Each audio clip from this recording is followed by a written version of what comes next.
We're living for the moment now, we're one with the world. I can't lose this feeling I get. My heart's in the right place, and so is my soul, yeah. I won't take no excuses for it. I want it, love it, need it, live it. I feel like something's missing when I do not have it. I feel it in my bones, gotta find my space. These emotions on my face, taking a toll, I gotta pay it forward. I'll give it all that I can. No matter what, I won't let up. It's in my soul, it's in my blood, and I won't take no for an answer. If it don't hurt me, it makes me stronger. Yeah, no what, I won't let up. It's in my soul, it's in my blood, and I won't take it no more. I won't. Oh, baby.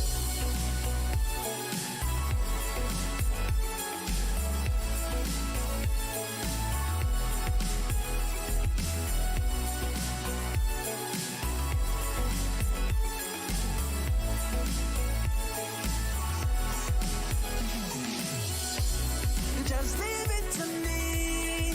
I know what I need. You'll find if you see. And if you believe, you live and you breathe, you'll find the key. Lifting me, lifting you. Can't go alone, let's do by two. Doing this together, it's me by you. All through the night, all through the night. This is me, this is you. When we get together, we can all.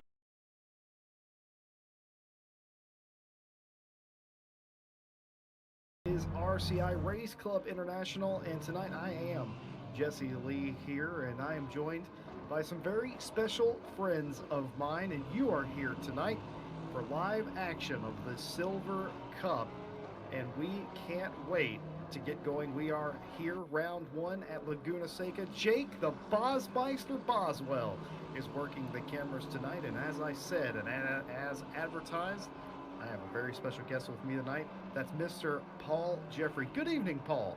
Mr. Jesse Lee. Good evening, sir. Good evening to everybody at home watching this race. Welcome. Thank you for tuning in, and thank you for having me. I'm looking forward to it. Mazda Raceway Laguna Seca.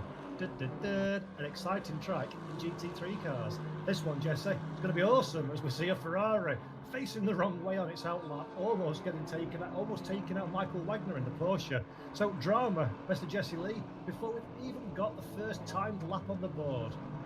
Yeah, you know it's going to be action-packed, Paul, whenever we don't even get around for the outlap, and we're already talking about dramas. Of course, this is the opening round for silver in the ICGT Championship here at RCI. Last week, we had the opening round for Pro, and this week we have the opening round for silver and AM as well. That can be seen over on the Twitch channel, but for us this evening, this is silver, and I can't wait to see exactly how this is different than the Pro split. Of course, silver is the I would say they're the speedy boys, the ones that are, oh my goodness, and there we're going to have another one. That's going to be Mark Whitford. That's also known as Fez Fox. He's going to get shunted out. The final corner there, he's going to get back in line. I don't know. Paul, I might reset to the garage. That might be damage. Yeah, that was quite the touch by to Whitford, but he was lucky in the timing of where it happened. Hopefully that's not compromised his next lap or his first time lap of the session. But as you say, you've got to be careful for damage. We have got damage set, of course. You may not see it visually, but it will definitely affect the handling of the car. But Whitford, unfortunate there, put his car in a dangerous position. Everyone's backing up to try and get their own bit of space on the racetrack to start their quick lap. And Whitford, just caught out by circumstances, maybe the car ahead was unsighted coming into the final hairpin, T11, of course. Because something to remember, Jesse, as you well know, I'm sure this is a track that, much like myself, you're very much in love with. There's only 11 corners at Laguna Seca. It's an incredibly quick lap. And with all the cars that we've got on the grid today, we've got a mammoth selection of drivers in this Silver Series. Finding space on the racetrack is going to be at a premium. We've only got 15 minutes of queue, and we've only got 11 and a half of those left. So you've really got to get out there and nail a lap quickly. So I can see why Whitford's keen to get the driving space, but fell foul on this occasion, unfortunately, for the driver. Yeah, I couldn't agree more. I like this track. I know a lot of people don't exactly. It's not their cup of tea. Some people even compare this to the American Brands Hatch. I think that's a bit of an unfair comparison personally, but a lot of people compare it to that, and a lot of people don't like it. Also, a huge misconception about this track is that this track is in the middle of a desert. That's completely incorrect. It's actually in the Napa Valley region where they grow grapes and for wine. So it's actually not dirt. That's just dried grass. Come here in the spring, this place is as bright of green as any field you have ever seen. It's just it is a bit dry at the time, but I digress from that long-winded point. It is really important here on a small track to do absolutely everything you can do. You're probably going to get about 2 chances here to run for pole this evening, and that's probably what Mr. Whitford was doing. He just wanted to get that lap in any way he possibly could, and then maybe reset and have another shot at the pole. And certainly he's one of the drivers here, I think, that could potentially do that this evening. Yeah, we're looking at Michael Wagner as well on screen at the moment. Wagner was quickest in practice just before we ran over into qualification. He's a driver, if you remember, that was almost collected the spinning Ferrari on his outlap. Wagner's in a suboptimal position. He's been seen running wide. It's such a short circuit, it takes a while to bed your tyres and brakes into that optimal range, optimal temperature. So not only are you looking for clean space out on track, you're also bringing your car up to speed, and in such a condensed qualifying session with so many fast drivers as well. One small mistake and a pole position favourite such as Wagner could very easily find himself outside the top 10, Jesse. And on a track like this, with the quality of drivers that we've got today, overtaking's not going to be a particularly easy thing to achieve, or not overtaking cleanly, should I say. And it's a 5-round championship, so it's only a short series. You've got to score points when they're available to you, and a bad weekend today is really going to set you foul for the rest of the season. I couldn't agree more. I mean, that is what we're dealing with here. Again, as Mr. Jeffrey said, this is a 5-round series. It's the ICGT Championship here at RCI. This is the opening round for silver. Some of you may be watching this going, wait a minute, I saw the opening round last week. You did indeed, but that was for pro. This is silver. This is what I would consider the fast boys that aren't necessarily alien pace. I know a couple of these guys might be. Marco Ripper is on pole currently in his number 35. He's at a 122.26. It's pictured here in that BMW. Quite like the livery on that car. The Dayglow yellow stands out. He's the fastest over Martin Schumacher right now at a 122.4, so about 0.2 in the bank for Ripper. Wagner is third, about 0.4 off of him. It's not as close up at front as I would assume it would be, but then again, they still got half of qualifying to go. For anyone at home watching this race that's seeing the aspect ratio a little squished, we're aware of that, and we thank you for your patience. We're going to be dealing with that in short order, but we don't want to have you miss any of the qualifying here. Something that we are looking into, but any rate, qualifying halfway gone here. Marco Ripper on pole. Nobody really setting a quick lap on my timing sheet right now. Paul, if anything, I think this is the moment where if you do intend to come in and have a second lap, again, small track, also short qualifying, right now's the time you got to do that. You should be resetting right now, making your adjustment if you need one, and then setting out, and hopefully your second time out goes better than the first. Yeah, that's exactly right. The drivers, there's an outlap that you need, which is probably a 1:35 by the time you've gone out on a very short pit road. A couple of times laps, you've got to be careful of the traffic, as we've said. You've got to be careful about bringing your tyres and your brakes up to speed, and bringing you as a driver up to speed as well. As we're looking at Sergio Mendes now in the beautiful liveried McLaren 720 SGT3. Mendes running a little bit wide onto the, as Jesse pointed out earlier on, scorched grass, not sand. I always assumed it was sand, so I've learned something today.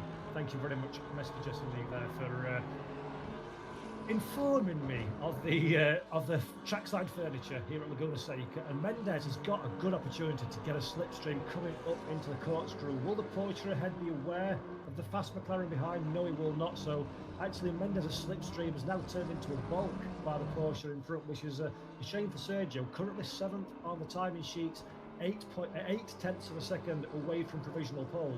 But Jesse, you alluded earlier that the gaps are maybe slightly larger than we expected at this stage. I would possibly venture that that could be a case of our drivers just wanting to get down a bank a lap. So for those at home, what I mean by that is get a lap that's solid. Not maybe everything you've got, but just something on the books. And if you spin off later on, you get caught in traffic as we've seen Mendes did there, you've got something semi-representative that can get you on the grid and get you a reasonable position. And come back into the pits, as we saw with Ripper just then in the BMW, get some fresh boots on it, find a spot on the track, and go for the absolute all-or-nothing lap to try and get that final grid place in. And you can see here, Jesse, with Mendes getting held up now by that Porsche, the downforce is taken away from the front of his McLaren in these very quick technical corners at Laguna. And this has got to be hurting Mendes. He's got to think about either aborting this lap and backing off, and just trying to get himself some space on the track, which I don't know, I'm not on board in that car. Maybe it's helping the slipstream, but I can't imagine it with this kind of proximity between the two cars. Well, what I can tell you is it's actually not hurting him as bad as I would have imagined. I was in your camp there. I thought that that'd be absolutely killing him. He's only 2 tenths off of his fastest lap right now, but I would have suspected the very same, Paul, that it would absolutely murder the downforce on that car. I've certainly been in the wake of a car around here, and it absolutely kills you, but it isn't as bad. I would certainly agree with you that I would have backed off by now and got a clean lap in, because certainly he is not going to get a clean lap in this time by, right up behind the 117 Porsche. That's not going to help him at all. Also worth mentioning that Marco Ripper's on a lap right now that is equaling his quick time. Of course, he's on provisional pole, and that's just as I say that, he comes across the line. He can do no better, nearly mirroring his fastest lap, so he backs up his pace. Nobody else really on it. Actually, Stefan Zero. Interesting to see Stefan Zero here in the Silver Cup class, but he is here, and he's 1 or 2 tenths coming down through the corkscrew at this time. He could stand to gain some positions here. He's about 1 to 2 tenths up on his time, already in 6th position, and unfortunately loses it through the penultimate corners. I don't think he's going to improve. Just as I say that, he gains a little bit time back. That's what I get for doubting Stefan Zero, as he's going to come across the line. He's gaining, and a tenth is a lot around here. He's going to gain several of them, and he goes all the way up into the top 5. That's fantastic for Stefan Zero. He was staring down the barrel at the back end of the top 10 now. He's thinking about being inside the top 5, but Martin Schumacher in 2nd place. This could be enough for pole. Is it? Yes, indeed it is. A 1:22.2 beats a 1:22.26. Martin Schumacher up front. This is getting very exciting in the closing moments. Yeah, the track's rubbering in, the track's getting quicker, the drivers are building confidence, and Martin Schumacher, fantastic lap, 0.06 of a second faster than Ripper. Curiously, both in BMWs, which is not a car I would have particularly penciled in for being competitive around this track. So BMW, Porsche, Lexus, Audi, Porsche, a very German affair at the front of the field, and Schumacher and Ripper separated by nothing more than a hair's breadth. So it'll be interesting to see if either driver can respond in the final few minutes of qualifying, as into P6 goes the Aston Martin. So the number 27 British Racing Green liveried Aston Martin, 0.6 of a second away from the ultimate pace. Great job there by Van Croosen to get 6th position with 1:47 left on the clock. Yeah, Van Croosen, that was almost a hero lap there, improved by almost a half of a second. And folks, that's what we're talking about. These tolerances, we said at the beginning of qualifying that we were a bit disappointed that they weren't very close, but they have heard us and they have absolutely responded to that. the top of the grid, the top 15, are all very close indeed. About a second covers them. That's exactly what I expected. Also worth mentioning that Mark Whitford up into the top 10 now. That's going to drop Sergio Mendez down into 10th place. Marco Ripper with the response. That 10th will be enough to take back pole, and he absolutely does. Marco Ripper in his BMW goes back to the top of the grid with a 22.146. And what can Martin Schumacher get pole position back? All he has to do is get less than a 10th, Paul. Yeah, that just shows the level of our drivers, Jesse. From a 6,000th disadvantage to a 5,000th advantage in the final lap. These drivers are maxing out the performance of this BMW GT3 machine. And Marco Ripper, beautiful lap, very, very clean. I fear he's compromised now on his final throw of the dice, following a car ahead, so that's going to compromise him. But Martin Schumacher, 23 seconds left on the clock. Can he get across the line for one final lap? It's going to be very, very close, but we're looking at the number 32 machine now, sideways, everything and more on the table. Well, he's going to be coming through the final corner. He's dead level on my timing and scoring sheet. We'll see if it is enough. It doesn't have to be much. Can he?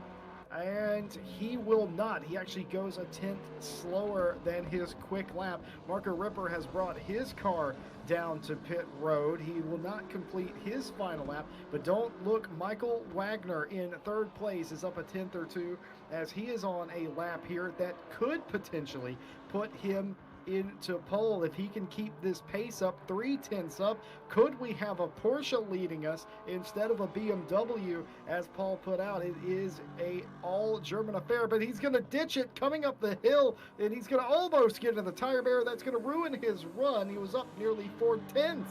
Oh my goodness, and it's all come apart for him there. Yeah, real shame for Wagner. That's when you get the car absolutely on the edge of adhesion. Wagner giving it everything. He knew this was his final shout, and unfortunately, a little mistake coming up to the corkscrew cost him big time. But look here, a Honda NSX. Beautiful car, fabulous to see this on the broadcast, and so competitive as well in P4. Gets blocked by the Porsche, flashing his lights, desperate to get a little bit of clear racetrack.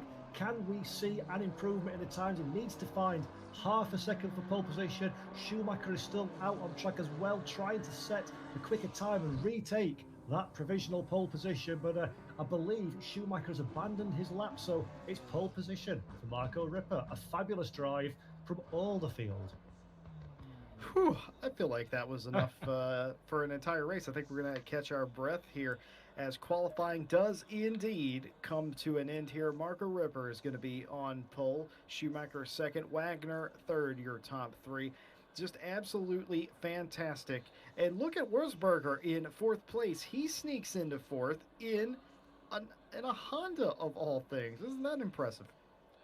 Yeah, Wurzberger, great last 5 minutes or so of qualification. Came from nowhere, really. I didn't notice him in the top 10 last time I checked, so fabulous drive to get just under half a second away from the provisional pole position. And the key thing I think to take away from this one is we've got just over 1 second covering our top 14, 1.5 seconds just over covering the top 24. And on a track like this, much like in NASCAR, you can find yourself off the racing line, and rather than losing 1 place, you're losing 6. So everything is to play for. And Jesse, just for the folks at home, the point system here in the Silver Cup Series, how many points do we get for race win, and what does it go down to?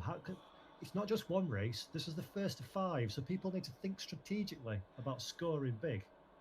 Yeah, he's absolutely right, folks. See, every position is a point here in the ICGT Championship. So for instance, and I don't exactly know how many points first place gets, but let's assume it's 35 points for a win. Second place gets 34 points. So every position here is ultimately important, and any position lost is a point loss. So everything is going to be in the standings. They will be relevant. So if you are 3 points behind somebody, that is literally 3 places behind them.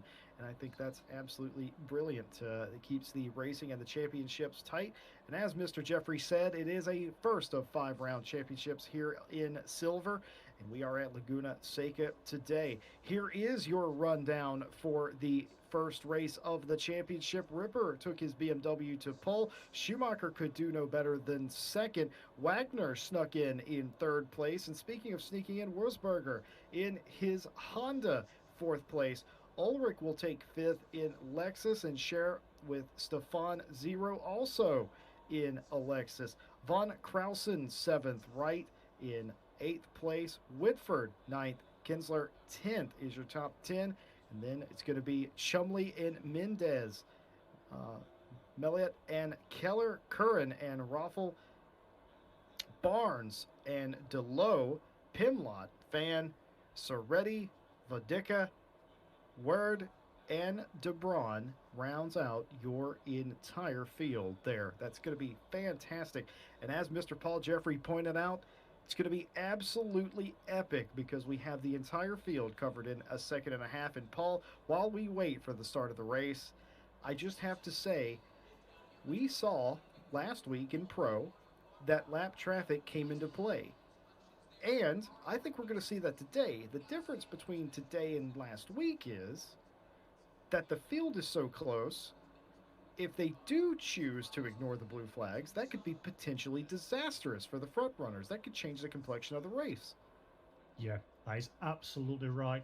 Traffic management in any kind of GT or endurance race. I know this is a 60-minute event, so it's not endurance as such, but on a track this short, you only need a 2-second lap deficit to the fastest car, and very, very quickly you'll find yourself being lapped by the front runners. So all our drivers have got to be acutely aware of the cars around them, both racing for position or trying to overtake or be overtaken to put a lap on the bike markers.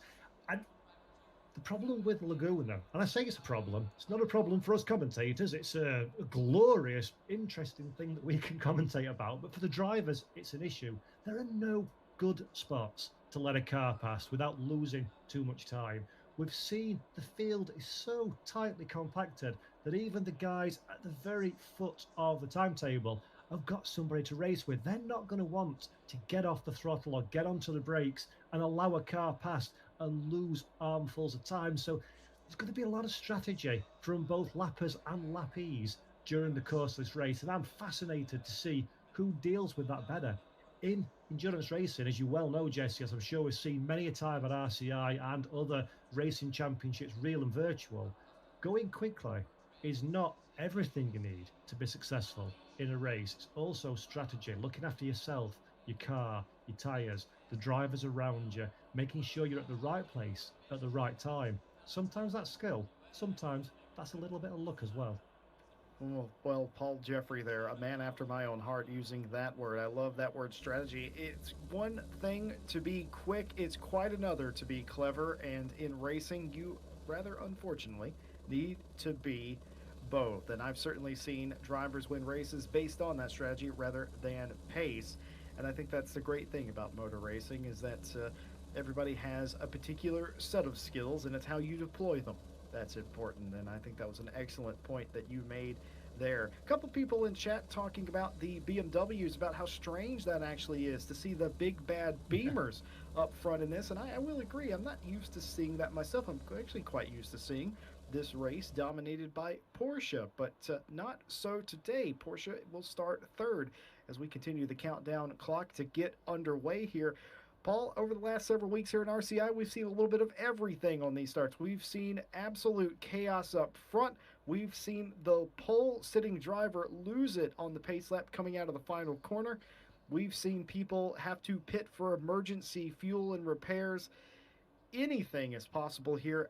Can you tell us how important it is to get a clean start around here, a place where, like you said, it's so small. If you lose a tenth of a second, it's the same as losing a second anywhere else. How important is it to get a clean start here today? To be honest, Jesse, at Laguna in particular, and a field like this, it's absolutely critical. We've already seen how close these drivers are in terms of times. We've seen the level of skill is very, very similar from front to back of the grid. If you're, let's say, Schumacher, for example, your eyes are going to be focused entirely on beating Ripper into T1. But if you make a bodge start, you lose a position, drop to second or third behind Wagner or Wurzburger or any of the other drivers, That's going to take every last bit of your skill and your car performance and tyre life to find a way back past that driver. So you've got to be confident in the move that you make. No half measures are going to work around this track, and if you lose 1 or 2 positions, to recover those are incredibly difficult, even with a pace advantage. So yes, you're going to be looking forward. As you mentioned, the points are paid so closely together in this series that actually sometimes it might be wiser to maintain your position than maybe speculatively try and make an overtaking move ahead. So as a driver, I love this type of scenario. You've got to be on it from the word go. No sleeping into T1, otherwise you're going to find yourself way down the order. Sound effects and everything for you there. I have a lot of sound effects in my repertoire, but that was certainly a new one for me, Paul. But do you know what? I actually have a confession. I actually may be incorrect about the way the points are paid out here. They may be a staggered point system similar to Formula One. I was used to the old point system that we would use. That may not be the case here. Hopefully we can get that information to you at some point. Also, we'd like to welcome everybody back from Gran Turismo land. We have fixed the aspect ratio. We know that you guys are enjoying it. That was all on Mr. Jake the Bosmeister Boswell, the silent man behind the curtain, pushing all the buttons and bringing you all the pictures of the action today. So good on him, and thank you guys for bearing with us. We're going to have 1 hour of racing here from Laguna Seca for the ICGT Championship, round 1 of 5. And every single one of these drivers, 24 in total, are looking to get going here today. A good start, a good result in the championship could be ultimately important in about 2 months' time whenever this series wraps up.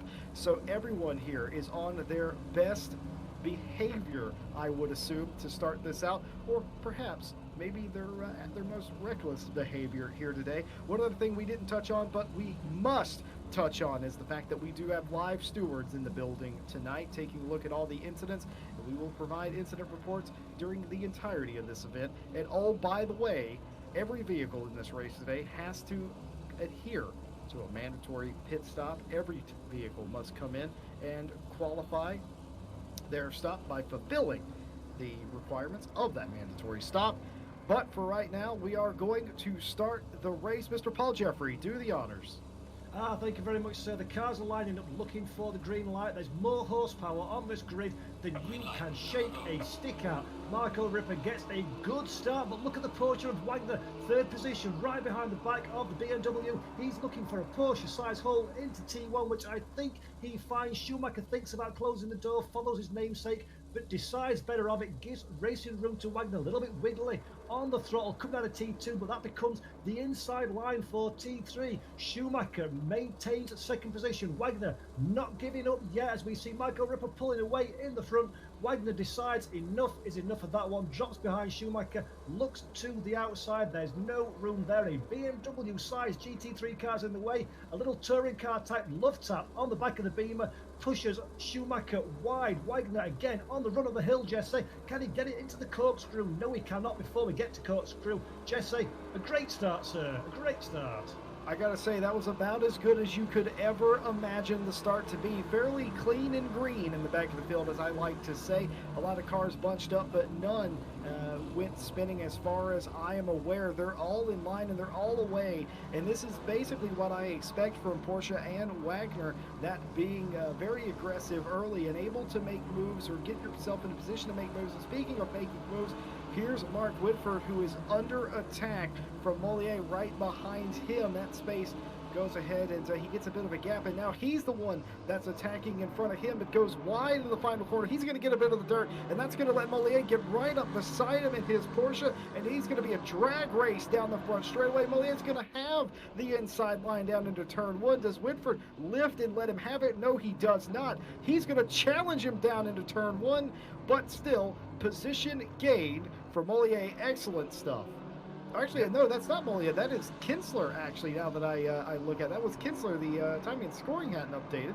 But Kinsler actually gets at it all, and Whitford still out of shape there, rattled by the start of this race. Yeah, that Whitford is a man under pressure, as we've seen Eric de Bon now on the outside in the Audi. De Bon In the Audi, we see a Ferrari just returning back into the fold again, but Eric de Bon going too wide for 3 corners in this opening portion of the lap, currently in 22nd position, I believe. And as we're looking now, Michael Wagner, very aggressive off the start, looking like second was nailed on, but not quite enough. And Schumacher has decided now is a good opportunity to get the pedal to the metal, start making a gap between second and third position. And Wagner now is under pressure from the surprisingly competitive Versberger in the Honda NSX GT3. So Michael Wagner needs to compose himself. As I'm speaking, Jesse, commentator's curse, that gap extends to P4 and Wagner is no longer under pressure, and he needs to use this opportunity now to settle down and close up on the Michael Schumacher ahead. But up front, Ripper, 2.2 seconds after 1 lap, has checked out at the front, 2 laps, sorry, has checked out at the front of this race. Yeah, you're absolutely right, as there's absolutely battles everywhere here. We're seeing Wright getting overtaken by Chumley in the number 720 McLaren, and that's fantastic. Pass down to the turn 1. You do have a few passing opportunities around here, as difficult as it may be or may seem. There absolutely are opportunities if you are brave enough, and certainly these drivers here are today. But going back to the Porsche, I think some of the Porsches here will come into their own here later in the race. We did see them fade a bit in the pro race last week, so that's something we'll pay attention to. But certainly I feel like perhaps they might have a pace advantage here. But if you are our leader, if you are Ripper, this is the best case scenario. You had a very clean start. You're 2.5 seconds up despite how close qualifying was. You now have been afforded a fantastic lead in this race. So if you're Ripper out front, you're not coming into pit until they call the cows back to the barn tonight, I think. There's no reason to. Don't put yourself in the fray. As we look here, is Chumley not done. He wants that 6th place. That's going to be Ulrich in the 6th position in the Lexus. Chumley wants that position, and he looks very fighty, like he can get that position. Just think maybe the Lexus a little bit more stout on the straightaways, but that McLaren draws up into the corner. But it is not all roses. Right in his Audi, right behind him, as we see, who was that in the back? Was that Mendez goes spearing off there into the background? No harm, no foul, rejoins. But if you are Chumley in this situation, you have to be aware that if you try and make a pass on Ulrich and it doesn't come off, Wright is likely going to get by you. To your credit, Paul, you said that in pre-race. Yeah, that's exactly the problem that drivers have to contend with. But interestingly, just watching Samuel Chumley on stream for these last few moments, the McLaren is very, very quick in the final portion of the lap. So down into the corkscrew, around the last few corners, into rail straight as well, but doesn't seem to be as fast at the start of the lap. So what's happening is Chumley's losing ground to Ulrich at the beginning, making it up in the section where the passing opportunities are maybe less frequent than they are at the beginning of the lap, and that's making him vulnerable to an overtake from Daniel right behind. So again, we talked about at the beginning of the show, strategy has got to come into play. Chumley's going to be considering where he's quick, where he's slow, weighing up how his car compares to the other drivers. And of course, these drivers have all set their car up to their own preferences and their own desires. Sometimes you set a car up to be quick. At the beginning, as we're looking at Wagner now, under significant pressure from the NSX. So Michael Wagner, I pinned him at the start of the show as being one of the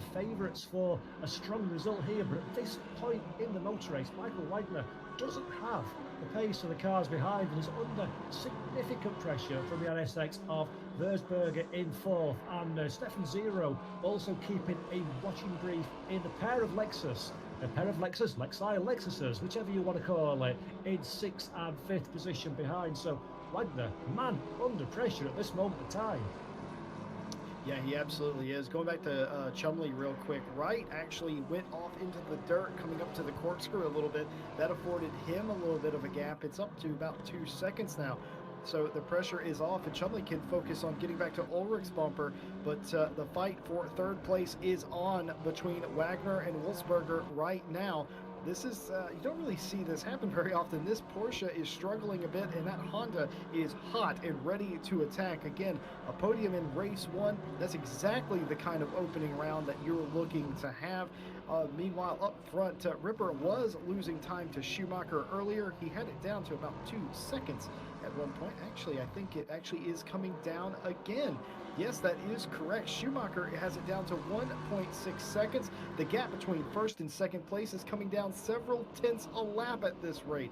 We might have, in a lap or two, a battle for the lead. I wonder, in that case, Mr. Jeffrey, if Ripper is just saving his stuff. You mentioned that in pre-race, that was part of the strategy, part of the game you play. When people say motor racing is all just driving around in circles, I think that they need a bit of a chess lesson, I think, because it's high-speed chess, in my opinion.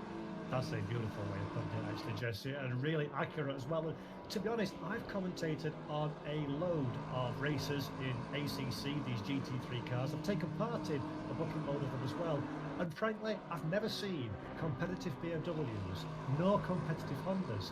So the top four, the only car I really know anything about is the Porsche. So to me, this is an absolute step into the unknown, how these cars are going to progress over the course of this race, especially at a track like Laguna. The temperatures are quite high. It's 9 a.m. in-game in the morning. So the abrasion of the circuit is reasonably significant.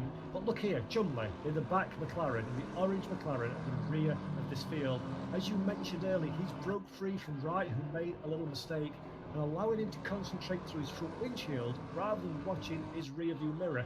He has closed immediately onto the back of this fight. So Chumley is the man to watch in terms of pace. Will he have an opportunity into T1? It's a little bit too far back off the Lexus. McLaren strong on the brakes, but not strong enough, and the Lexus almost collects the back of the NSX. So those two drivers holding each other up, and I've got a suspicion Chumley's going to be watching this one with interest and just waiting to pounce for his opportunity when it becomes available. Well, I can tell you this, one false move from Wolfsberger, Zero, or Ulrich, and Chumley is going to be fighting for a podium position. That's how close it is. We said that, folks, in the beginning of the show, that any little mistake is magnified around this place because it is such a short lap, a 1:22 in qualifying, and that is all there is in it. So anytime you dip a tire off, you could be losing multiple positions. We were not exaggerating. In fact, we've already seen examples of that. And look at Chumley get right up in the back of Ulrich there, going down into the corkscrew. Excellent driving to position his car in a tactile nature, just to put himself in a position. And I've seen this from Chumley before, where he always puts himself in a position to profit from other people's misfortune. And that's one great thing about motor racing as well, is you never quite know exactly what's going to happen, and sometimes just filling up a guy's mirrors is all you need to do. Up front, Ripper has went ahead and extended the gap to Schumacher by about a tenth or two. It's now back up to 1.8 seconds. It was as low as 1.3 at one point. So perhaps Ripper is playing a little bit of strategy there as Ulrich goes a bit wide. Chumley has a look on the inside, nothing doing there. Everybody minding their own business, minding their P's and Q's at this point, it must be said. But at some point, you got to get passes done, and dare I say, bumpers might be used. Yes, there's always the touring car move. If all else fails, give them a little kiss, let them know you're there, and then enjoy the benefit of them scrabbling around on the marbles on the exit of the corner. But I'm sure our drivers are more gentlemanly than that. And Chumley looks like a man who's getting a little bit impatient now behind the back of Ulrich's Lexus ahead. We've seen him just showing his nose a few times. The McLaren looks much, much better on corner entry. And Daniel Wright, who you mentioned earlier, Jesse, ran a little bit wide onto the dirt on the outside of the track, is now starting to make time as we see. We see an Aston Martin going flying, but more luck than judgment kept him away from collecting the cars that were left up there. So I'm not sure which of the Astons that one was. It could have been, I'm not sure actually which of the Astons that was, but that was a code brown moment, a spare set of underwear required in the cockpit, please. Very, very dangerous driving, but we got away with it. But look at this fight here. Yeah, it's an absolutely fantastic fight between Mendez and Whitford. Whitford thinking about going around the outside. They can't possibly make this move occur, but I have seen Whitford do this kind of thing before. The old Fez Fox driver hounding the back of Mendez right now, trying to get the position, get the pass made for the position. just as this is also going on, some people have decided to come in after 12 minutes to get their pit stop done. Most notably, Wolfsberger, who is fighting for that top 5 spot. He's brought his number 4 Honda into pit road. He has satisfied his requirements for making his pit stop. That's why his number 1 amber placard has turned green. He is clear to go to the finish of this race, and that'll certainly be something, Paul, as this race winds down, that we look at, because again, we never know. Pitting early, that might be a strategy for some of these top 5 players, but I wouldn't suspect the top 2 are going to come in anytime soon, because their relative pace is similar. They're also fighting each other. But if you are in the back half of the top 5 or the back half of the top 10, why not? Go ahead. If you think you can find a piece of clear track, which is important, as we see Jake Coombs have a bit of a moment and let off, he, I suspect, might either be a lap down or just maybe doesn't want to fight anybody right now. Lets the Aston Martin through and resumes racing. But we talked about Wolfsberger coming in. I think if you are in traffic now, maybe now is a good time because to come into pit road, maybe you won't lose as much time that way, find a clear spot. But just like anything else, you might as well be in Las Vegas, Paul, because that's gambling at that point. Yeah, gambling, but gambling adds to the variety and spice of life when it comes to racing. So I think that's an interesting move by Wolfsberger. Of course, these are endurance tyres on these cars. The Pirellis that the GT3 cars run will do a 46-minute stint with ease. The drop-off is not significant, and that'll be countered by the lightening of the fuel in the car as well. So you should, at the end of an hour's race, be able to lap in and around the time that you started the race with, as those two checks and balances take place. Wolfsberger found himself in traffic. He was in that dangerous position where he's open and vulnerable to maybe being collected by another car, to making a mistake. The pressure's on, as we're seeing Whitford now looking one way and then the other at the McLaren ahead of him to the outside. Nothing's going to be doing on there. He'll look to switch back to the inside. The McLaren's wise to it, covers the inside into the left-hander, and Mark Whitford having a great race at the moment. He's not going to get an opportunity into the hairpin. I don't think, no, he is not, and he's actually missed his braking point, trying to brake on the outer curbing is not an optimal solution. And exactly as we said, Jesse, you've gone from an attacking position, you make a small mistake, you've lost the place, and now he's under significant pressure from the beautifully liveried, I might add, Aston Martin behind. But going back to Wolfsberger in the Honda, that's not a bad shout. Whitford's under pressure again, another mistake into T1. Stop making mistakes, I'm trying to make a point. Mark Whitford. But yeah, Wolfsberger, I'm really interested to see how this goes. He's gone for clean air.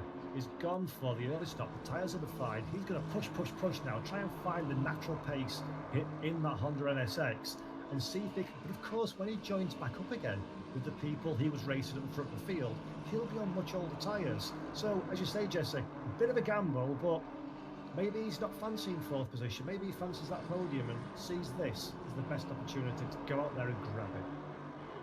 Well, I can also update you guys on something else that has occurred. First of all, sort of a first for me at RCI, we have not received a single live penalty report after 15 minutes of racing. So the stewards have deemed, if there has been contact, and clearly Paul and I have seen contact, they've deemed it as fair. And I think that's fairly astute. I don't think I've seen anything malicious or worthy of any penalties. So for the first time ever, and just as I say that, there is a penalty report that hits my desk. Curse, commentators curse, it always happens. But actually I have information of a more distressing nature. You guys may have noticed that Wagner in the Porsche is 2nd place and that we are missing something. Yes, indeed, we are missing Martin Schumacher here. He is out of pit road at this time. He had an incredibly long pit stop. He sat in the pits for almost an entire lap. That should not be the case. He is down in 29th, 28th position now, all the way down from 2nd. His pit stop shouldn't have taken that long. He should have been sort of about 15th, I would have said, where Wolfsberger is. Instead, he is a lap down at this point, and that's pretty much his race done. And it's going to be a recovery drive for the man in the BMW who looked so promising early. So if anybody today is going to hunt down Mr. Ripper, it's going to have to be Wagner at this point. He was 8 seconds off of the lead. Bit of a shame there, Paul. Yeah, real shame as we're watching the Aston Martin go defensive and miss the braking point. So Mollet dropping back 2 positions now. But as you say, for Martin Schumacher, absolute disaster. And from a racing point of view, that's kind of spoiled the fight at the front, as the gap's now nearly over 8 seconds between Ripper and Wagner. So that's an open door for Marco Ripper, which he will walk through very gratefully indeed and slam it in front of the face of the chasing pack. Now, I'm going to venture a guess as to what's happened to Schumacher, and it's a rookie mistake that I've made myself. I will venture the guess that he changed his brake pads before the race started and forgot to select them during pit road, which means that the pit crew even, think you want different brake pads at your pit stop, and that usually takes around 60 seconds rather than the standard 30 to change it. So there's a good chance that that's happened for Schumacher. We don't know for sure, and we'll bring that information if and when it comes into our ears. But the upshot is, as you say, Martin Schumacher is sadly well out of contention for a top 20 result at this moment in time, and I'll be very curious to see how far up the field he can recover if he continues in this race at all. So real shame, but Wagner now has got himself an opportunity to score big, and that of course puts Stefan Zero onto the podium so far in the Lexus. So a Lexus in the top 3, great to see that one as well. It's absolutely fantastic. You see a mix of cars here that we don't normally see up front. Of course, the outlier, of course, is the Porsche, which I would expect to be up front here, but it's all just fantastic competition. And Paul, to your point, I think that might be it. I had a look at Schumacher's car in pit road. I did not detect any scrapes or bent fenders or anything, so it certainly wasn't an accident that dropped him out of there. I think that's very astute. I think that he left an option selected for the stop, and he did something such as the brake pads, or did a full service stop, which you are not required to do. You only have to do a bare minimum few seconds in pit road, as far as I'm aware. So either one of those two things happened. I think you are spot on, and unfortunately it's cost him dearly here today. And dare I say, for the next 30 some minutes, he's going to be driving a bit angry, a bit hot under the hood. Yeah, and while you were talking there, Jesse, the stewards have been playing Secret Santa and handing out presents to our drivers. So Whitford is the recipient of 15 seconds added to his race time. He's currently in 8th position, so Whitford started 10th. We've seen him in the thick of many a fight, and 15 seconds will be added to his post-race time. So he needs to get his foot down now and try and compensate for that time penalty. In 13th, Rafaela's got 5 seconds for his trouble, and Devon, currently running 23rd and penultimate driver on the track, a couple of laps in arrears, has also earned himself a 15-second penalty. But look here, Martin Ulrich under significant pressure from Chumley behind. Chumley, we know, is good on the brakes in the 720S McLaren, but he's not got the legs of that Lexus down the long back straight into T1. He's got a better turning, he's got better stopping power, but he's not got enough horsepower to drag himself alongside that Lexus. So I fear Chumley's going to have to think a little bit outside of the box if he wants a way past this car. Or, if it was me, I'd be seriously thinking about dropping down pit road now and see what I can do solo running in clean air further down the field. That's not a bad play, Paul. If I was Chumley, I would absolutely consider that. I'm sure he is considering. I'm sure he's also considering where he might come out on the track. There's not a part of this track now that does not have cars running on it, so you have to be ever aware and present of that. We're watching Pimlott here, who is is that the leader behind him? I believe, no, that is not the leader behind him. That is another BMW. This is not a fight for position, but That's Schumacher there, Jesse, behind. Oh yes, that is Schumacher behind him. That is not for position, unfortunately, but yeah, no damage to Schumacher. We said earlier, certainly something. He just had a really long stop. Assume it was a brake change or extra options selected there. But yeah, I think for Chumley, I mean, he's in the driver's seat, and can I just say, as a driver, there is nothing more satisfying than running somebody down in the center of a corner, getting right up to their back bumper. And there's also nothing more frustrating than watching them just leg you out on a straightaway as well. I've said some expletives before, certainly in that case. It's fun to watch, and it's fun to be a part of, but in the heat of the moment, it's a bit frustrating to see a car just leave you when there's absolutely nothing you can do about it. But hey, That's the magic of GT racing, isn't it? Yeah, it is. When you've got cars of such different design characteristics, and this has been the story of Samuel Chumley's race so far. It looks like that McLaren has got a lot of inherent lap pace in it. It's just not quick enough at the key points in which it needs to overtake. And obviously, I'm very comfortable sat at home watching this on the screen rather than in the cockpit under pressure doing the races. It's very easy for me to judge, but I would seriously consider jumping down pit road now if I was Sam Chumley. He looks like he's compromised for speed pretty much for the entire first 20 plus minutes of this event. If he can find himself a spot, which is easier said than done, as you say, the entire racetrack is littered with cars now, but if he can find himself a spot on the track where he's got some clean air, throw some new boots on that car, I think Chumley's got a very, very good chance of passing Ulrich and closing right up to the back of Stefan Zero in third position as well, potentially even further than that one if he can unlock the potential of that McLaren. But another driver who's not unlocking potential of McLaren or braking capacity is Sergio Mendes. Runs deep into T1, opens the door nice and wide for Whitford, who, don't forget, is carrying a 5-second penalty, and Mendes drops a position as Marco Whitford's exciting race so far continues, moving up to 7th on the track, but will be a little bit further than that down the running order if things remain as they are come the checkered flag. Yeah, absolutely. Whitford there is going to absolutely want to get as much space as possible because he has that penalty, and that is going to be added on to his time, his finishing time, I should say. So he's going to need to gap them out. And speaking of drivers driving angry, I think Whitford at this point a little bit hot under the collar, but driving incredibly respectfully, getting positions back. It's going to have to see exactly where that all shakes out. We have more and more drivers coming into pit road.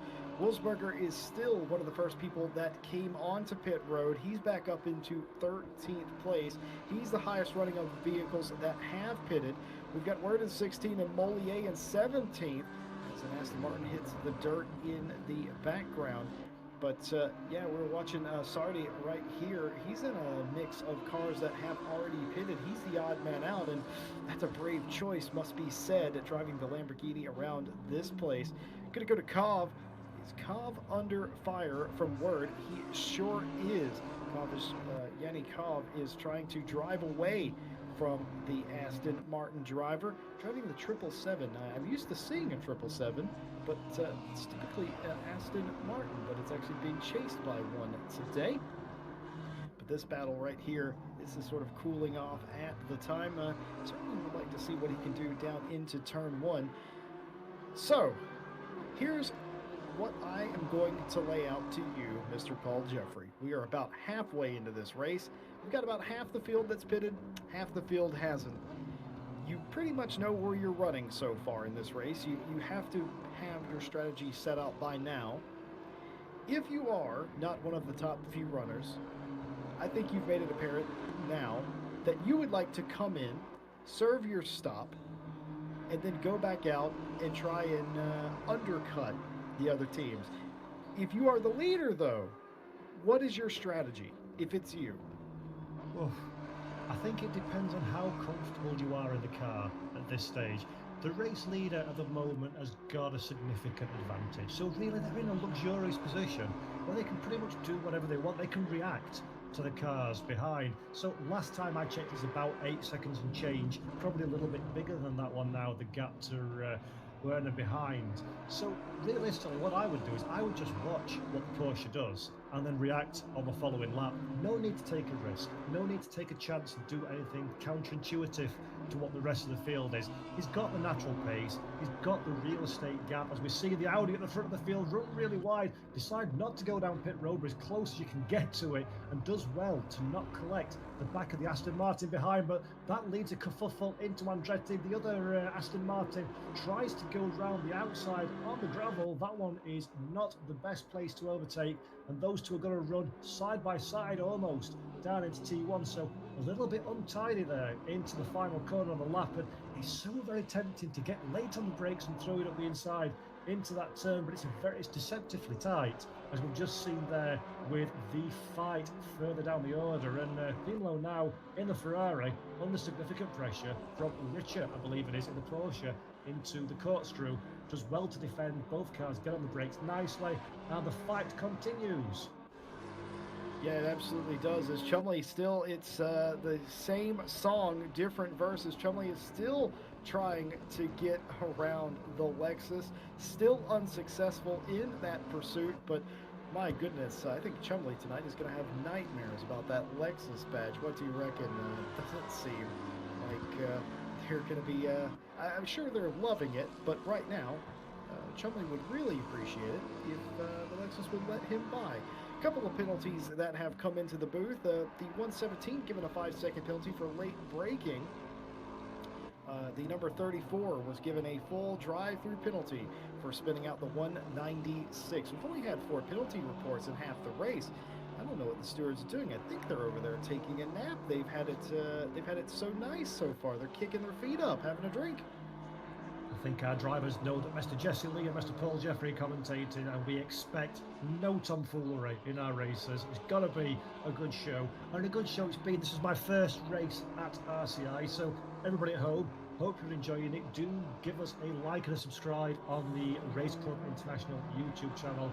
We're very vain, and we very much enjoy positive comments and ticks and thank yous and subscribe. So show your appreciation and love that way. That would be fantastic. And yeah, for me, Jesse, this is my first RCI race. It's the Silver Series, so it's not the top level pros, it's not the rookies, it's the middle ground. And I've been deeply impressed with the performance of all of these drivers. There are no, and I put this in speech bubbles, big names in this race, and there are no so-called influencers or real-world drivers or professional e-sport stars. These are just community members like Jesse and I that thoroughly enjoy getting out there and having a good virtual motor race. My favourite kind of sim racing driver, if I'm perfectly frank with you. And the show that these guys are putting on, from a commentary booth point of view at the very least, has been absolutely fantastic, and it's an honour and a privilege to be sat virtually, but literally hundreds of miles apart, with Mr. Jesse Lee bringing this show to you guys and commentating on some fantastic motorsport action. And we're almost bang on the halfway mark, so 30 minutes has gone like lightning, and I am super excited to find out what the next 30 minutes has in store for us. Well, Mr. Jeffrey, the pleasure is all mine, and on behalf of all of the staff here at RCI, we greatly appreciate you taking time out of your busy schedule. For those of you that may not be familiar with Mr. Paul Jeffrey, he is, and correct me if I'm wrong, Paul, you're the editor-in-chief at RaceDepartment.com. Is that correct? That is indeed, because they're foolish enough to have me, just like you guys are foolish enough to have me. So I will keep turning up until I stay my welcome. If we see an Aston Martin in the middle of the track, escapes to pit. I didn't quite catch that the was number. 43. Number 33, number 33. No, 43. 43, so that is Torsten Roschek. Unfortunately for Roschek, retiring to the pit lane, so that is game over, which is a bit of a shame, because obviously, as we said earlier, points mean prizes in this series, and the finishing is absolutely critical. Something that Mr. Marco Ripper at the front of the field needs to not worry about. 21 laps into the race, and he's basically a new postcode away from Wagner. 9.6 seconds at half distance. So Marco Ripper, he's got a curious colour paint scheme, but he's driving the wheels, the Dayglow wheels, off of that BMW. Yeah, he sure is. And to go back to a previous point, thank you all for being with us today, sharing your Friday evening with us here at RCI. It's an absolute pleasure to sit beside Mr. Paul Jeffrey in a virtual sense and call this race. Paul Jeffrey, you've always been a sort of an inspiration to me from a writing and broadcasting view, like genuinely, I should say. It's a lot of the reason that I was really excited between this partnership between two of them is the potential to work with such legends such as the folks over at Race Department. And you know, if you don't know what Race Department is, what are you, living under a rock? Go to RaceDepartment.com after this race is over. News, mods, community, everything you need. about sim racing over there. And go say hello to Paul as well. Guaranteed you've read one of his articles at least once in the past. Gee, how long has it been, Paul? Decade? Feels like that. Yeah, about a decade. So yeah, thank you for that plug, Jesse. But while you were talking, actually, our 9th place man, Pinlot, has come down pit lane. So that's promoted Versenberger back up to 9th, the highest ranking of the drivers that have currently stopped. So we spoke about it, must have been 15 minutes ago, maybe a little bit more. Versenberger made his way back up to 9th position. All the cars ahead of him have not stopped yet. Whitford has a 15-second penalty as Molyneux goes up tries to go round the outside to no avail of the Audi into T1. So this is working out quite nicely, I think, for Versberger. 9th position, that's going to be 8th when Whitford takes his time penalty. And I dare say, I can't quite remember, was he 4th when he came down pit road at the time? I can't quite remember. I believe that was correct. He was certainly inside the top 5, and I think he stands to gain from this. He was one of those guys that I talked about early in the race. I said that he's one of the ones that could potentially benefit from this. He obviously saw that. He came down pit road. He's also going to benefit by virtue of some of the other guys having penalties, and of course he is coming off the genius in this case. No telling where he's going to end up at this time. Sky is really the limit. He might even be, at the end of this thing, he might be fighting for a podium spot. We're just going to have to see. As we wind down here the second half of the race, 9:41 a.m. in sim time, Laguna Seca, round 1 of the ICGT Championship Silver Series. These are the middleweight drivers, as Mr. Paul Jeffrey said earlier. No influencers here, no big sim racing stars. These are the meat and potatoes, if you will, of your community, and we've been given an absolute treat. Fairly clean and green in this race with some really fantastic racing and sportsmanship so far. Just a handful of penalties, and the only driver here today that's had more of a vacation than our stewarding team is Mr. Ripper, out front by some 6.6 seconds. He hasn't seen a car that has attempted to pass him in quite some time. It's been absolutely fantastic. And also, what about this man right here, Stefan Zero, the number 42 Lexus? He's had a fantastic race as well, holding on to the final podium position, looking for more. And what an interesting podium. It's going to be BMW, Porsche, and Lexus. If we would have made a bet before qualifying, Paul, and you would have told me that was going to be the podium at the halfway point, might have laughed a little bit. Oh, we've still got a lot of racing ahead of us. But actually, Jesse, interestingly, the gap to the race leader has dropped to 6.5 seconds. So it's up over 9 seconds a few laps ago. I'm not sure if traffic's got in the way or the tyres are starting to fall off, or there's been a little bit of a mistake at the front of the field. But 6 and a bit seconds separate the top 2 now. So is this a bit of a comeback that we're looking at from the Porsche behind, or is it just the ebb and flow of a race? And traffic, as you mentioned right at the top of the show, could certainly play a part in this event. We've seen already the blue flags are waving on screen. We've seen a few cars carrying damage, people on different pit strategies to each other. So traffic is certainly going to start mixing into the element. But I don't think this fight for race victories, we're seeing a Lamborghini cutting the grass, losing control and back into the inside wall as it returns to the circuit. Unfortunate there, just keeping the gas on too hard, trying to get back onto the black stuff. The car got a tank slapper and he's straight to the scene of the accident, and that's going to be significant damage for one of the sole, I believe it's the only Lamborghini Sassari we've got in the race today. So Lamborghini, the Raging Bull, beautiful car, but not the most competitive prospect in the IGTC field, finds himself probably heading straight down pit road and maybe even into retirement after that bit of contact.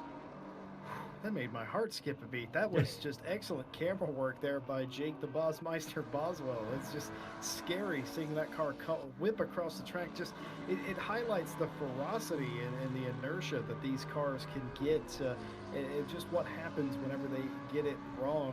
As we go back to Chumley, it must be said, has fallen off here of the the battle for what is right now for third place, or in third. I believe that a couple of the cars have pitted. Yes, a couple more of them have pitted. There are now more cars that have pitted than not, but pretty much as I predicted earlier, the top so many wouldn't come in until the last possible second. I've even seen them come in at the last minute, but just on time to prove me wrong. Our leader of the race, Ripper, is coming down pit road to serve his mandatory pit stop. He's already cleared that, coming back on the track. That's going to promote Stefan Zero to the lead of the race by default. Ripper's going to come out, what do you reckon, about 4th or 5th, Paul? Yeah, going to come out 4th or 5th position in front of Wagner, with Mendes in between the two cars, which is absolutely critical. Or is he between? No, Mendes has made it out in front of Marco Ripper. So timing screens just updating themselves. Thank you, ACC, for being a bit behind, as per usual when it comes to live timing. But Marco Ripper returns to the circuit in 5th position, ahead of Wagner, who at the time was closing him down, but that gap is now around 10 seconds. I expect that to fall slightly as Wagner's tyres will be a little bit warmer than Ripper's ahead. And that, interestingly, Wurzberger is now 7th, behind Ripper and Wagner, 8.8 seconds behind Wagner. I reckon by my very, very unintelligible mathematical skills, will put Wurzberger up to 3rd when the pit stop cycle is circled around, especially considering that Chomley is running a little bit slower than we've seen him earlier, and Ulrich doesn't quite seem to have the pace of the lead two cars. So if Wurzberger's tyres are in a good enough position for the last 21 minutes, he might well be in the pound seats for a fantastic strategic call. Yes, and earlier you theorized that something may have gone awry for Mr. Ripper in the 35 BMW. I can confirm, and I think you may have spotted it as well, Paul, there's some damage on the front of the 35 BMW, and that could very well be affecting his aerodynamics or straight line speed, or both perhaps. Fairly significant damage. We're going to take a look. Look at the hood. The hood is askew and the front bodywork is scuffed up. Certainly he has had contact with somebody. We missed it, but I know that wasn't there about 5 laps ago. And Paul, just as you mentioned that he was losing time, I noticed after that the bodywork was askew. Well, that's very good spot there, Jesse. Great eyes on the front, and you can see now that's really is quite a bit of damage. Now, whether that's courtesy of another driver or a little bit of a kissing contest with some of the trackside furniture, we don't quite know, but this is interesting. Ripper has run away right from the green flag with this race. Looked like the man with all the pace in his back pocket and a little bit more to spare, and now he's in the thick of the fight. He's got a little bit of damage. He came out of pit road with a 10-second advantage. That's dropped to 9.1 seconds to Wagner behind. Wagner, we know, is a quick driver, qualified P3, was fastest in the warm-up / practice, whatever you want to call it, before we move over to qualification. And we've got 20 minutes left on the clock, so this one is going to get a little bit meaty, and we know the Porsche can the Porsche is maybe running a little bit lower than its ultimate potential at this point in the race. So will it get faster? Will it be contra to what the pros were when the Porsches dropped away at the end? Will this Porsche of Michael Wagner start coming alive in the final throes of this race? And I reckon Mr. Wagner there can smell a little bit of blood in the water. He'll be well aware as what's happening as Chomley gets a 5-second penalty in the McLaren. So Chomley, 5 seconds added to his time. Wurzberger goes past. Thank you very much. Now P6. Oh dear, and yes indeed, that is not a in-sim penalty, which are available if you have too many off tracks or speed in pit road. That is an actual steward's decision. The number 720 McLaren of Chumley, 5-second penalty for unsafe rejoin, forcing the number 73 off track, and there was a touch. So there we have it. That's why he was so far back off of Ulrich earlier, I think, is what we've learned by that token. I think that explains a lot. There was contact, and he has earned himself a 5-second penalty for that unsafe rejoin. It's all coming apart, Mr. Paul Jeffrey, here in the final 20 minutes of this race. Ripper, all of them. I don't know who's going to win this race now, as it's mass chaos.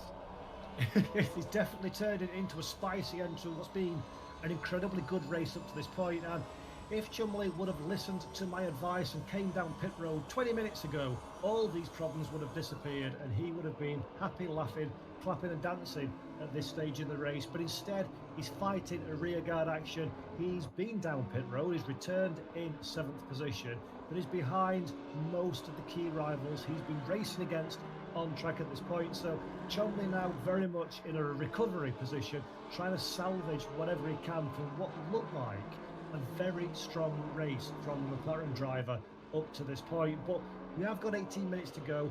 You can see this kind of race for any one driver can turn on its head in the space of just a single lap of this 2.238 mile racetrack in the United States of America. So plenty of time still to go. It's a real shame for Chumley.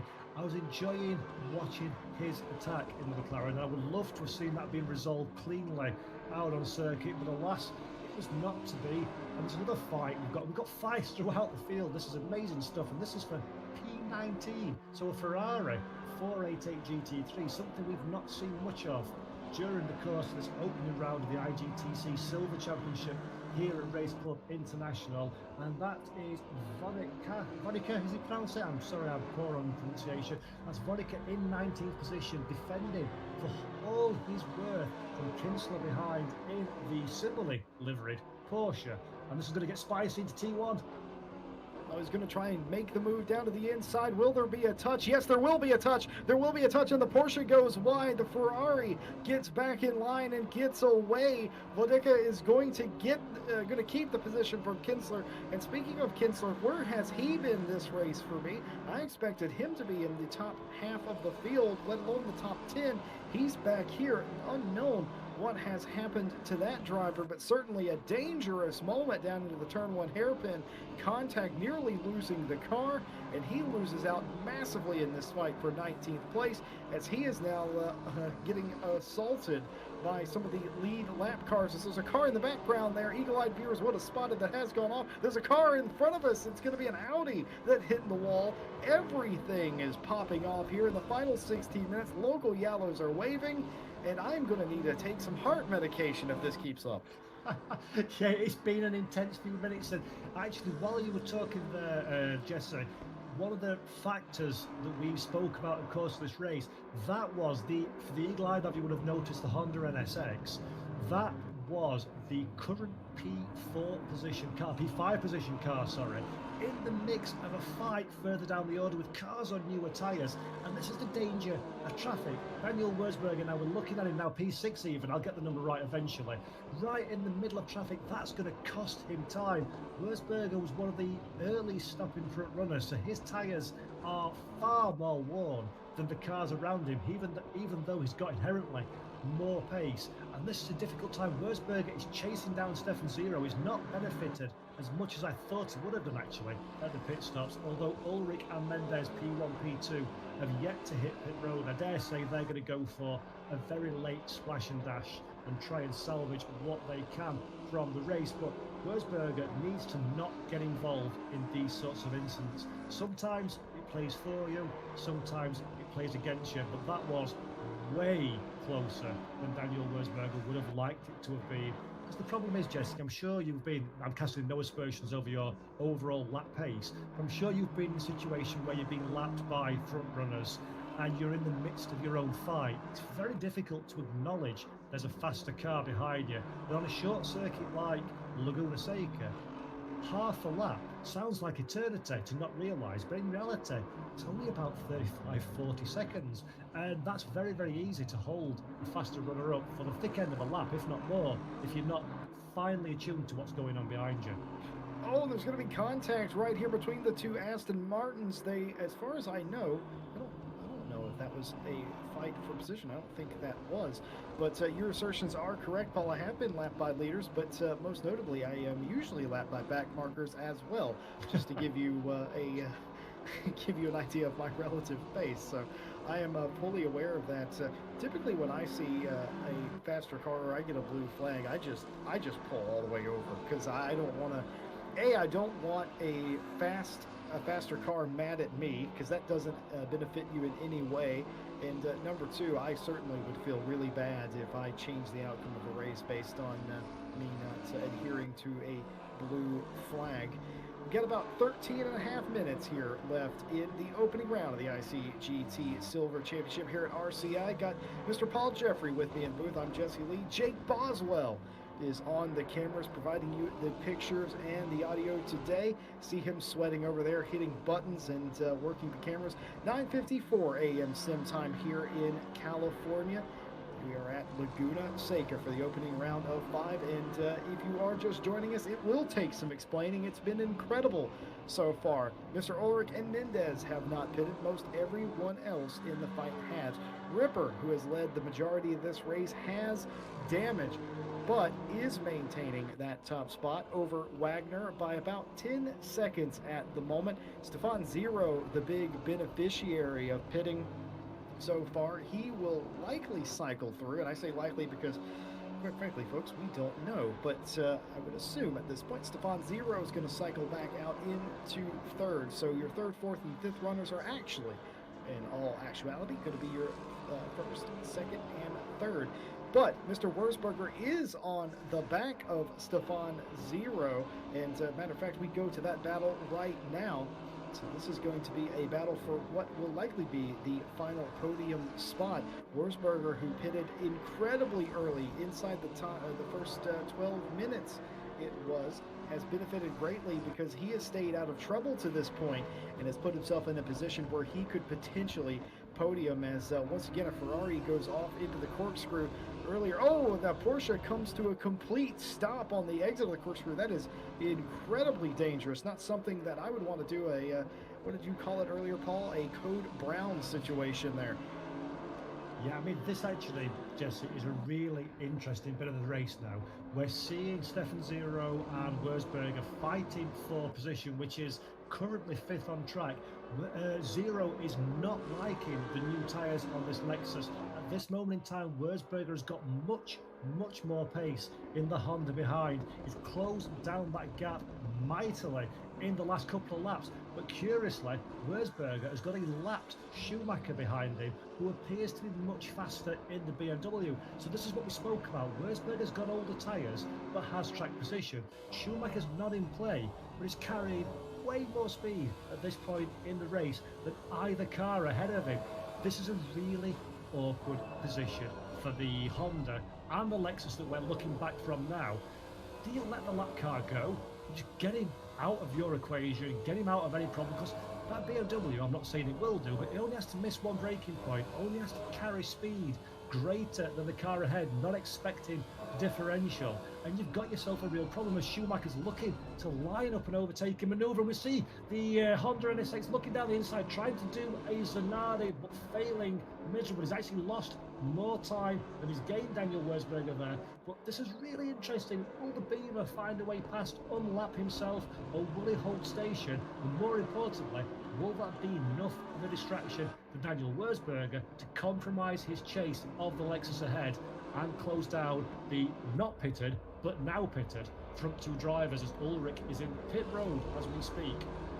I can tell you that Stefan Zero in fourth place, that number 42 Lexus, nearly lost it coming into the sort of carousel after the hairpin there. I actually don't think that turn has a proper name, but he nearly got to the grass. He all but wrecked the car, saved him. That's why Wurzberger is right back up behind him, even after he lost all that time. A big moment there that looked absolutely minuscule on camera, but folks, I can tell you right there, that is a heart in your hand kind of moment there. You're just trying to grasp at anything, praying to any deity that'll listen. Please don't let the car go around. He absolutely, Stefan Zero, a pro driver in his own right. He understands how to control the car. He looked incredibly mundane, but then he goes again, just going to go wide there. That's going to be all it's going to take for Wurzberger to get side by side. He's going to have the preferred line down into the corkscrew. Zero lets him through. They go single file again. What about the counterattack? Does he have any? Yes, he does have a counterattack, as he's going to go down back to the inside. He set it up beautifully, and Zero is going to retake the lead of this pack. Absolutely fantastic stuff for third position. Outstanding bit of driving from both drivers there, both well aware of where each other were on the racetrack, gave themselves racing room. Very, very respectful, very hard racing, and Zero did exactly the right thing. He was caught napping, lost it in the corkscrew, immediately went into counter-attack mode, lined himself up, and got the position back in absolutely fine style. This is professional racing to the highest level, as we see Schumacher decides enough is enough. I'm having a piece of this, and getting past these cars that are in front of me on the circuit, but slower in terms of lap time, and will this compromise Zero coming out of the third turn? Not enough to allow Rosberger back, but see as the pit stops cycled through, this is now the fight for the podium position. There's a 5-second penalty for Wagner in second, but he's far enough up the road to not be too concerned about that one. He'll still hold a plus 10-second advantage after that penalty has been applied. And Zero Rosberger, this is the fight of the race. Jesse, this has been a 60-minute race, and we'll have to make a 75-minute highlight program to talk about all the exciting things that have happened. It's been fabulous. I was just going to say, Paul, I was like, this is one of those races that it's 1 hour, but it feels like 24 hours worth of action in a single race. I can't update you about those penalties. The number 13 car was given a 5-second penalty for late braking, causing contact with car 46. The number 18 also given a 5-second penalty for late braking, causing contact on the 777 Audi. That is the reason for the penalties. And if you are Wagner, you're gutted at this point, really, because you thought that you had a fight on for the lead. You must know at this point that something's up with the leader, because you've gained several seconds on him now where you hadn't before.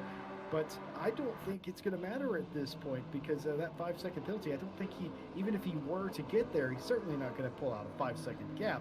That is, of course, and of course I'm playing devil's advocate here, that is, of course, unless something very, very catastrophic happens to Mr. Ripper.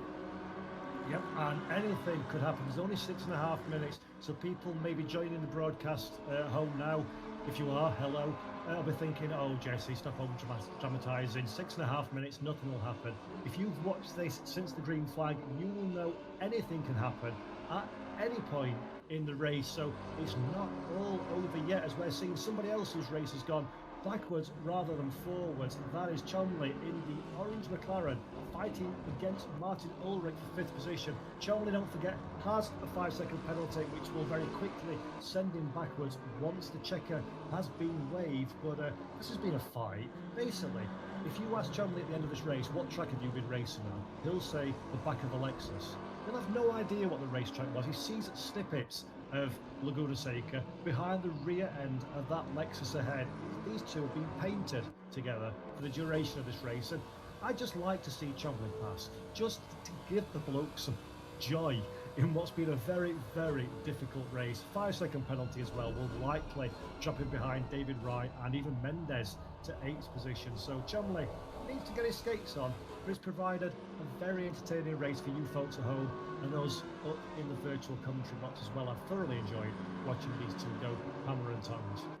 They've literally been going at it almost the entire race. The only brief interlude is that whenever the two used different pit strategies, but beside that, they have come back together again, and they're still going to race it out. And I know some of you at home will be saying, well, Chomley has nothing to win here, so why is he racing? Well, they're racing because they're racing drivers. That's what they do.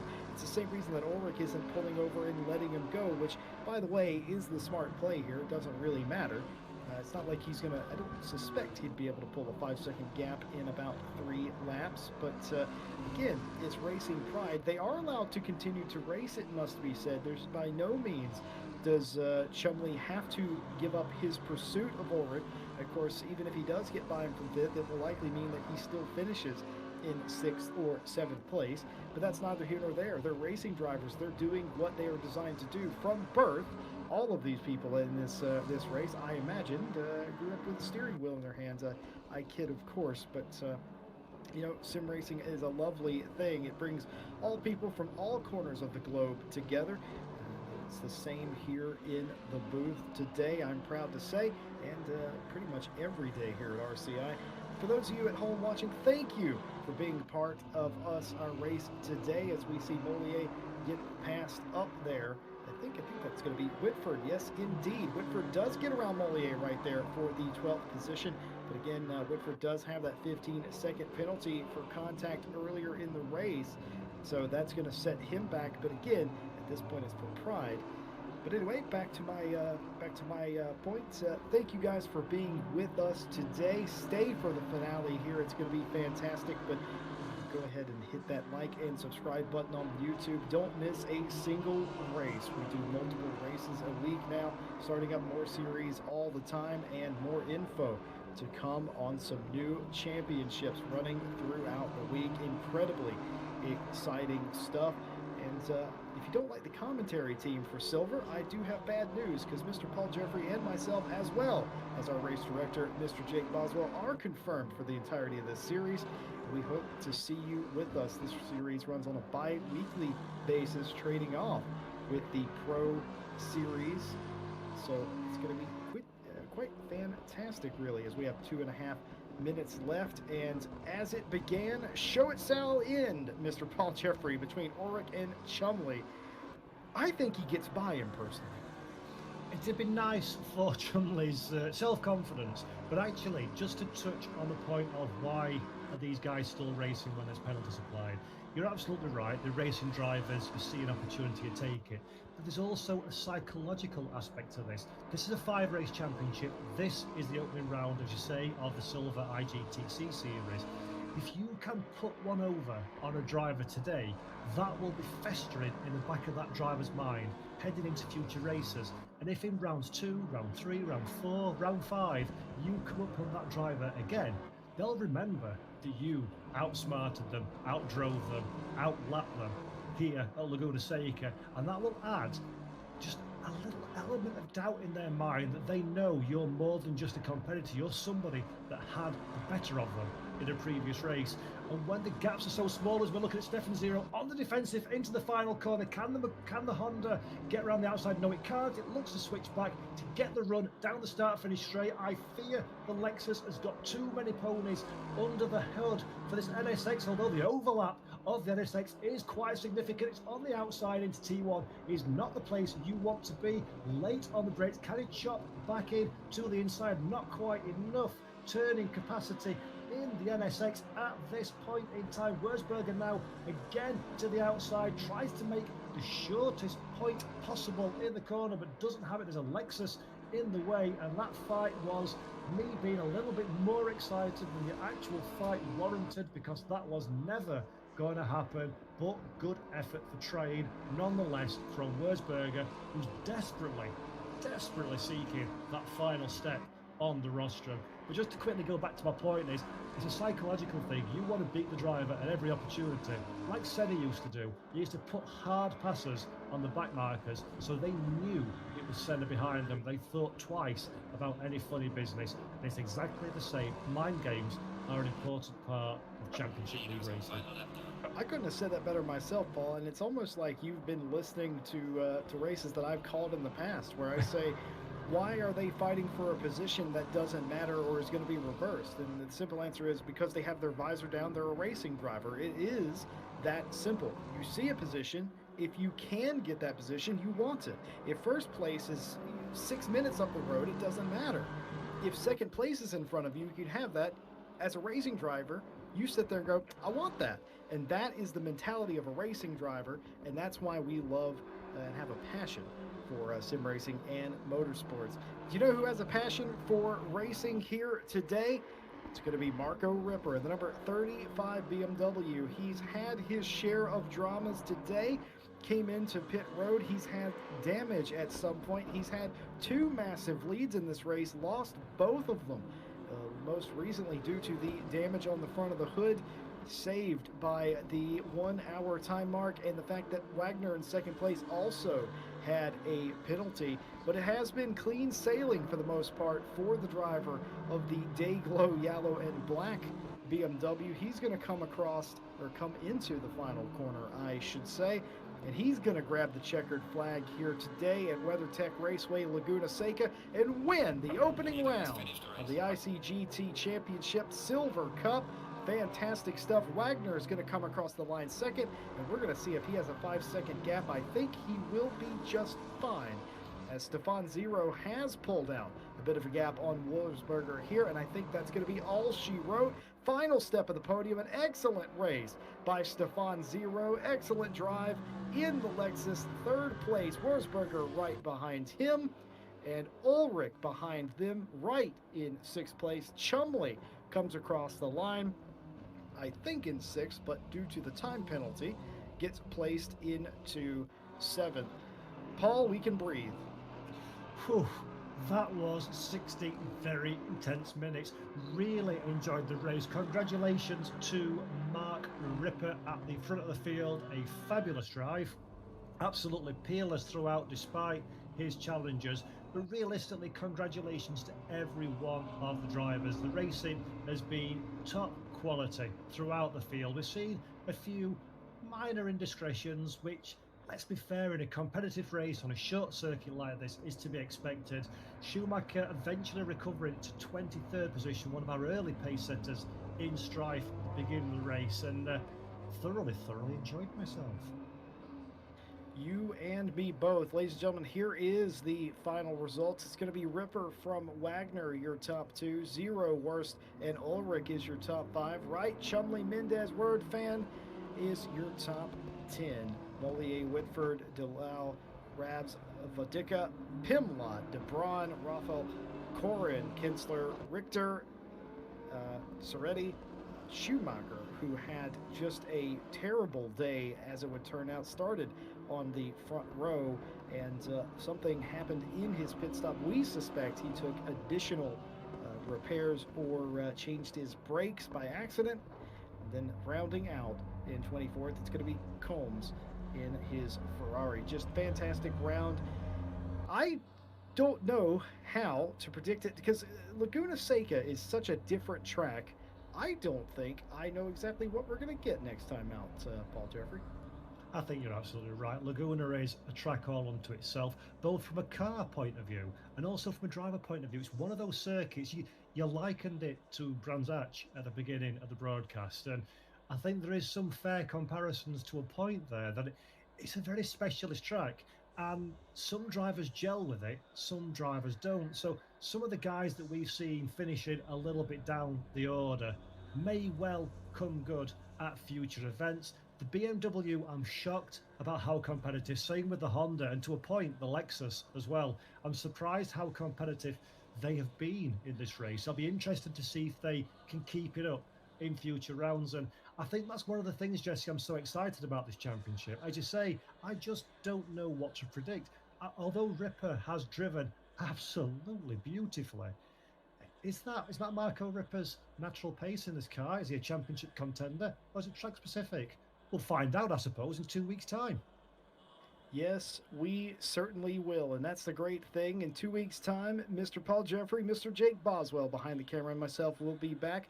Next Friday, though, Pro Week 2 starts off, and if you give me one moment, I'm pretty sure I can tell you what track we're going to be at, but just a fantastic time. Thank you all for being with us today. It's been a fantastic race, and Mr. Paul Jeffrey, personally, thank you for allowing me to commentate with you and not throwing me out of the booth immediately. Sir, the pleasure has been all mine. It's been great to sit alongside you virtually, Jesse, for this race. Been an absolute pleasure to commentate. The first of many together, I hope, and I'm sure. And it's been great for everybody watching on the RCI YouTube channel. Thank you. Thank you very much indeed for joining us on this journey. I hope you've enjoyed watching the race as much as we've enjoyed commenting over the top of it. Please do give us a like and a subscribe, because we like likes and we like subscribe. So yeah, take that button, press it, even if you didn't like it, even if you thought it was absolute junk. Take pity on Jesse and I and press the button. We don't mind. We'll take a pity like. That's all good in our book. I absolutely will. And folks, now that the race is over, and if you have not been to RaceDepartment.com today, go ahead and go have a look over there. Fantastic news today, released every day. Everything you need to know about sim racing. And I can confirm that next Friday, the Pro Series returns for week 2. On the next Friday, it's going to be Spa-Francorchamps for all of you people there. And in 2 weeks' time, we'll be back with you at Spa-Francorchamps as well for the Silver Championship. Can't wait to see you there. Thank you, Jake Boswell, for broadcasting. Thank you to all the stewards. Thank you for all the fans and drivers being here. And most importantly, or most specially, thank you, Mr. Paul Jeffrey. I've been Jesse Lee. This has been a presentation of the ICGT Championship at RCI Silver Cup. And we'll see you next week for Pro. Have a good night.